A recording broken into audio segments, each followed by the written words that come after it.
Henrique Martin, Luz inteiramente gasta por Deus, 1781-1812. Ajoelhado na praia da Índia, Henrique Martin derramava a alma perante o Mestre e orava: Amado Senhor, eu também andava no país longínquo. Minha vida ardia no pecado. Desejaste que eu me tornasse não mais um tição para espalhar a destruição, mas uma tocha brilhando por ti. Zacarias, capítulo 3, versículo 2. Eis-me aqui nas trevas mais densas, selvagens e opressivas do paganismo. Agora, Senhor, quero arder até me consumir inteiramente por ti. O intenso ardor daquele dia sempre motivou a vida desse moço. Diz-se que possuiu o nome mais heróico que adorna a história da Igreja da Inglaterra, desde os tempos da Rainha Elizabeth.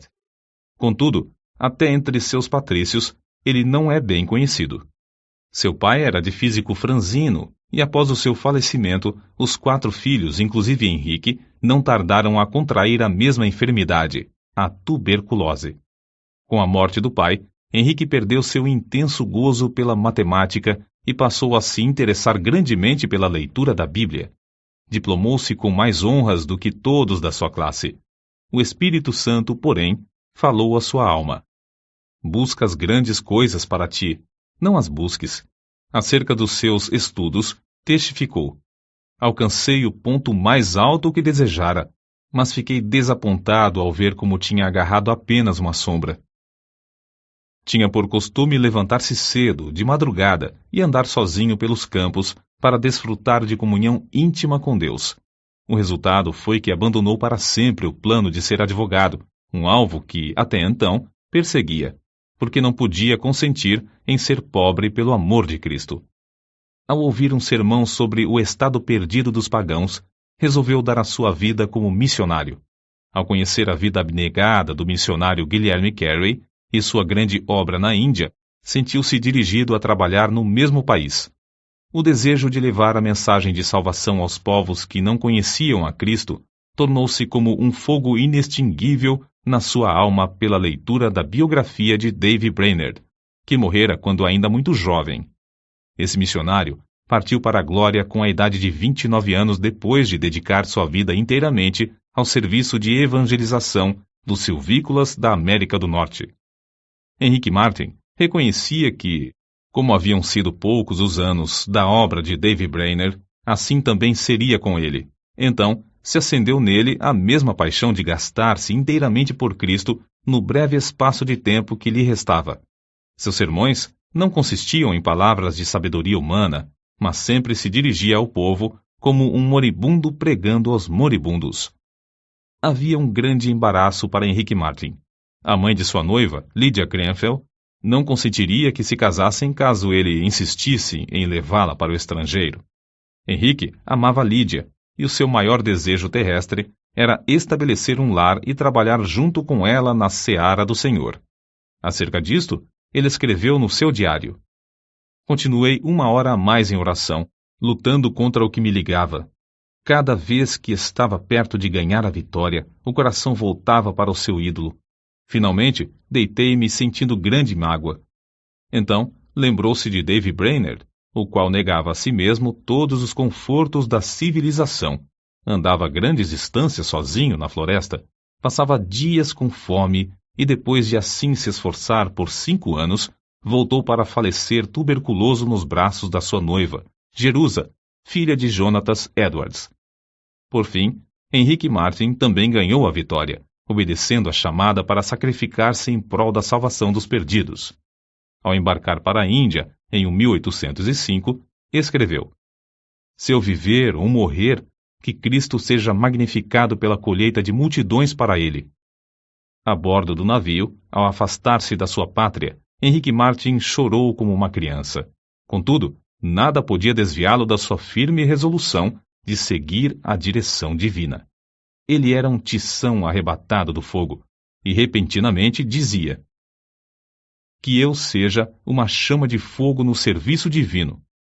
Depois de 9 longos meses a bordo, e quando já se achava perto do seu destino, passou um dia inteiro em jejum e oração. Sentia quão grande era o sacrifício da cruz e como era igualmente grande a sua responsabilidade para com os perdidos na idolatria da Índia. Continuava a repetir: Tenho posto vigias sobre os teus muros, ó Jerusalém. Eles não se calarão jamais, em todo o dia, nem em toda a noite. Não descanseis vós os que fazeis lembrar a Jeová, e não lhe deis a ele descanso, até que estabeleça, e até que ponha a Jerusalém por objeto de louvor na terra. Isaías capítulo 62, versículo 6. A chegada de Henrique Martin à Índia, no mês de abril de 1806, foi também em resposta à oração de outros. A necessidade era tão grande nesse país que os poucos obreiros concordaram em se reunir em Calcutá de 8 em 8 dias para pedir a Deus que enviasse um homem cheio do Espírito Santo e poder à Índia. Martin, logo ao desembarcar, foi recebido alegremente por eles como resposta às orações. É difícil imaginar o horror das trevas em que vivia esse povo, entre o qual Martin se achava. Um dia, perto do lugar onde se hospedara, ouviu uma música e viu a fumaça de uma das piras fúnebres de que ouvira falar antes de sair da Inglaterra. As chamas já começavam a subir do lugar onde uma viúva se achava sentada ao lado do cadáver de seu marido morto. Martin, indignado, esforçou-se, mas não pôde conseguir salvar a pobre vítima. Em outra ocasião, foi atraído pelo ruído do símbolo a um lugar onde o povo fazia culto aos demônios. As pessoas ali reunidas se prostravam perante o ídolo, obra das suas próprias mãos, a quem adoravam e temiam. Martin sentia-se mesmo na vizinhança do inferno. Cercado de tais cenas, ele se aplicava mais e mais, sem se cansar, dia após dia, a aprender a língua. Não desanimava com a falta de fruto da sua pregação, reconhecendo ser de maior importância traduzir as Escrituras e colocá-las nas mãos do povo. Com esse alvo, perseverava cuidadosamente no trabalho de tradução, aperfeiçoando a obra pouco a pouco, e parando de vez em quando para pedir o auxílio de Deus. Extraído de um dos seus sermões, conservados no Museu Britânico, o próximo texto denota como a sua alma ardia no firme propósito de dar a Bíblia ao povo. Pensai na situação triste do moribundo, que apenas conhece bastante da eternidade para temer a morte, mas não conhece bastante do Salvador para olhar o futuro com esperança. Não pode pedir uma Bíblia para saber algo sobre o que se firmar, nem pode pedir à esposa ou ao filho que lhe leiam um capítulo para o confortar. A Bíblia, é um tesouro que eles nunca possuíram. Vós que tendes um coração para sentir a miséria do próximo, vós que sabeis como a agonia de espírito é mais que qualquer sofrimento do corpo, vós que sabeis que vem o dia em que tendes de morrer. Dai-lhes aquilo que lhes será um conforto na hora da morte. Para suprir os povos da Índia e da Pérsia com a Bíblia em suas próprias línguas, Martin aplicou-se à obra de tradução das Escrituras de dia e de noite, até mesmo quando descansava e quando em viagem. Não diminuía a sua marcha quando o termômetro registrava o intenso calor de 70 graus, nem quando sofria da febre intermitente, nem com um avanço da peste branca que ardia no seu peito.